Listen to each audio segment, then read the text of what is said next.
ahoana marina. Mbola sailaza ve ny mpitondra fa mandainga ny banky iraisam-pirenena?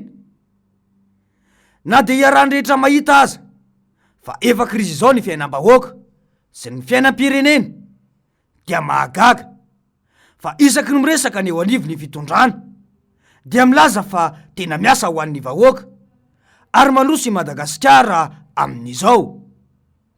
Ny fantaniana mipetraka manoloana izany dia ny hoe mandroso amin'ny lafininona moa i Madagasikara. Mandroso ve ny fiainam-bahoaka? Mandroso ve ny tontolon'ny fandraharana eto Madagasikara? Mandroso sy sangany aty Afrika tokoa ve i Madagasikara ankehitriny?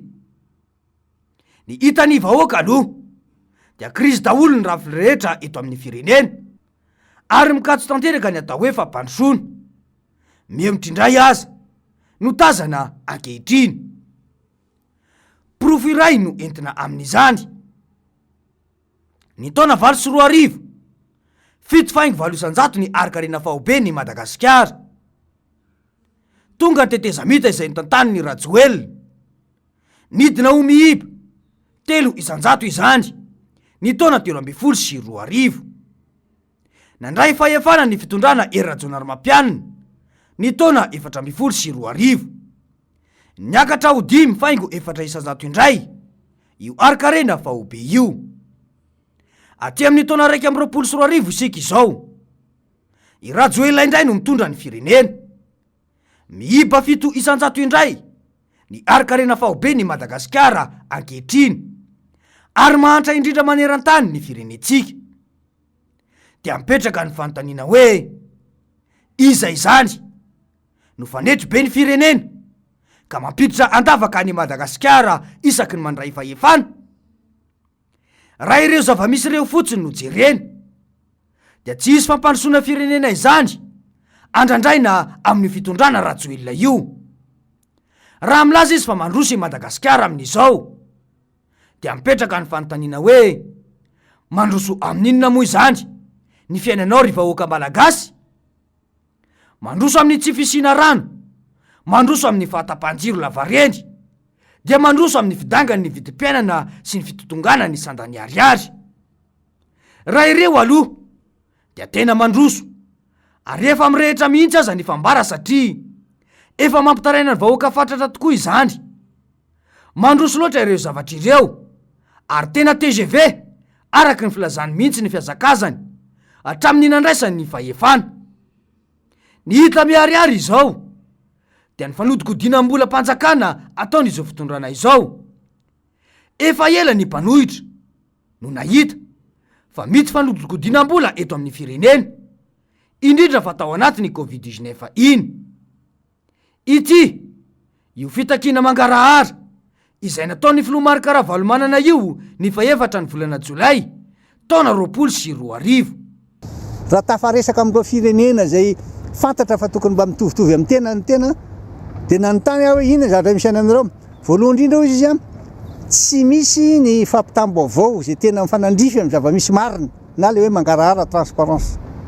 Raha mandeha zay dia fantatry ny olona tokony atao. La zao hoe ohatriny ny vola azo nampiasaina tamin'izy ary aiza aby ny toerana tokony alehan'ny olona. Zay zavatra zay ny tsy ampy ary tena tsy nisy mihitsy hatramin'izay. Samy nangataka ny daholo na ny firaisamonim-pirenena na ny société privé reny na ny olon-tsotra na ny mpanao politika hoe mba ataovy re izy sy nyle transparence amin'ity fitantanana ny vola zay azontsika fanampiny ity. Tena samy laza aminareo fa tsy ny vola entina miaro an'io coronavirus io ny tsy ampy eto amin'izao tontolo zao. Mba fantatrao fa trillion de dollars igny ahafahan'ny olona tonga dia maka hoe débloqué anampiana firenena ankiray. Fa matoa le olona milaza hoe tsy mandeha io misy fiatraikany daholo zao resantsika hoe tsy mandeha mangarahantsika. Dia tia teny zany hoe le vahoaka zany dia tsy hitany intsony zay tokony atao satria le fomba fitantanana mihitsy no tena défaillant. Le fitantanana hatramin'ny voalohany mihitsy misy défaillance. Tsy araka tokony ho izy tsy mifanandrify tsara ny zavatra tokony ilain'ny vahoaka. Mazava amintsika rehetra angamby izay fanazavana nataony teo izay. Raha nisesesy ny fitakiana io mangarahara nataony filoha Marc-Ravalomanana izay lehibe ny mpanohitra io dia nilaza ny fitondrana fa te hiara-tantana amin'ny mpitondra ny mpanohitra. Zony ny vahoaka malagasy anefa ny malala ny zava-misy marina. Tsy io ihany no nahitana fanodikodinam-bola tamin'izany, fa ny fitantanana ny volam-panjakana iray manontolo mihitsy. Hoy indrindra mantsy ny firaisamonim-pirenena raha nyresaka momba io hoe tiana io hita le projet de loi de finance rectificative misy an'izay zavatra rehetrarehetra izay mba hodinihana ihany koa zany ahitana ny andinindininy rehetrarehetra. Io efa nitakinay herinandro maromaro izay ny fiarahamonim-pirenena fa tsy hoe izay ato amin'ity irery hoe izay koa mba te handinika an'ilay izy, mbola angatahana zany ilay izy.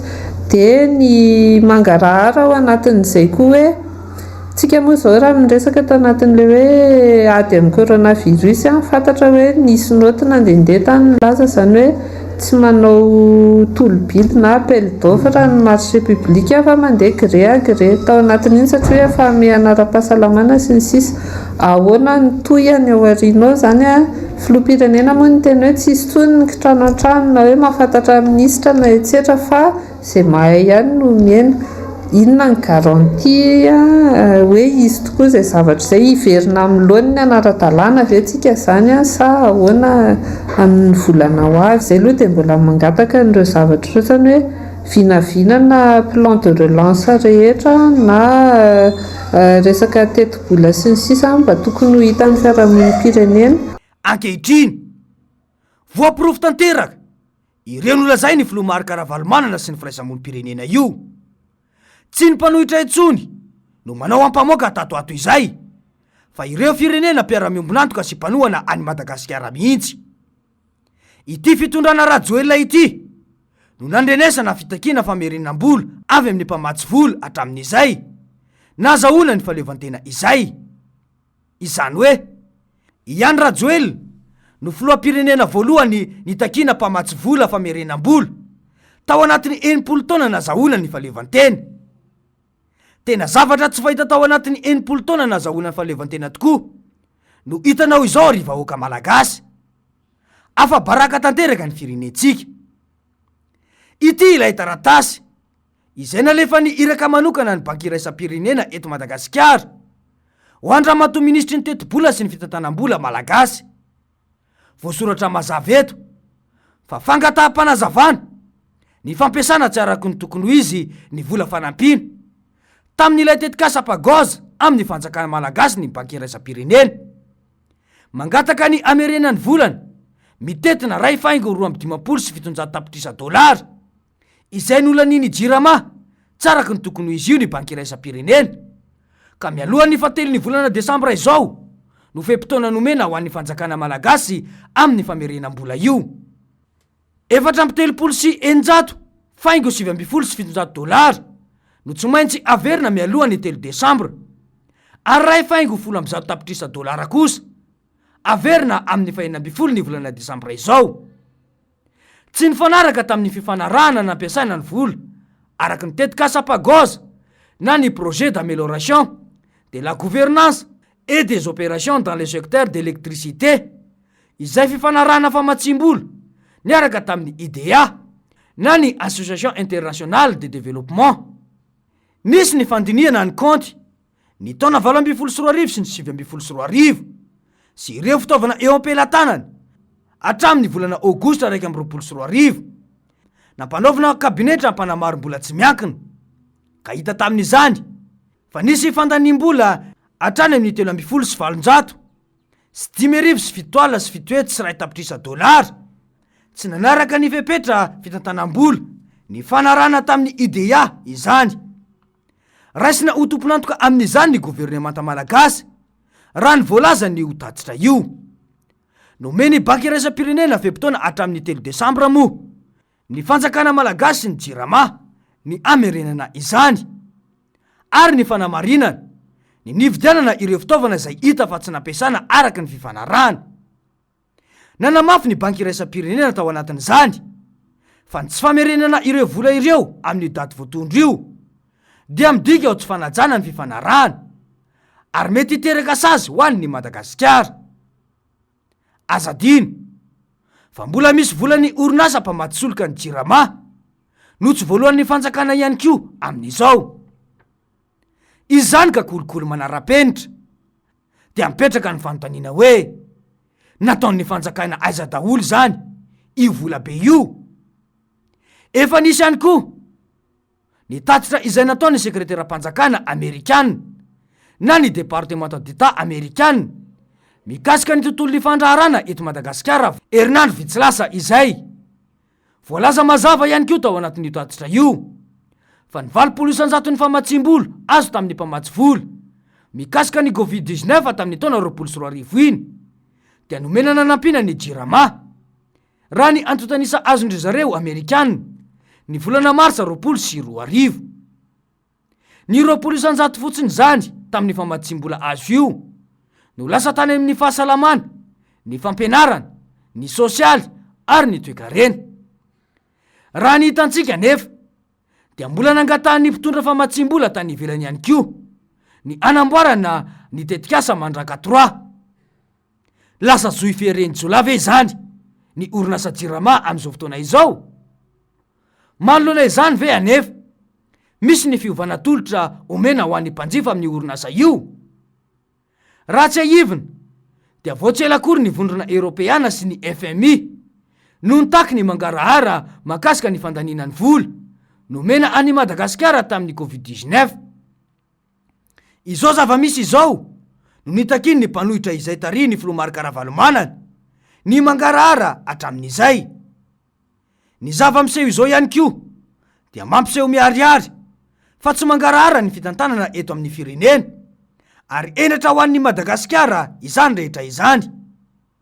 Ahina ihany koa ny famatsim-bola ho an'ny firenetsika manoloana izao fanodinkodinam-bola tsy mazava ataon'ny fanjakana izao.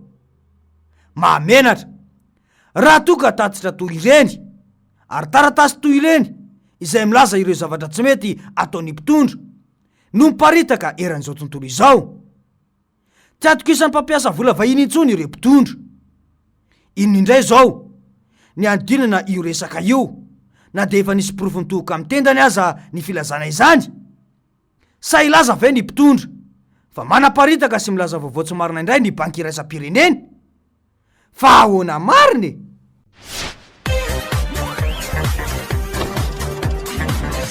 Ahoana mariny?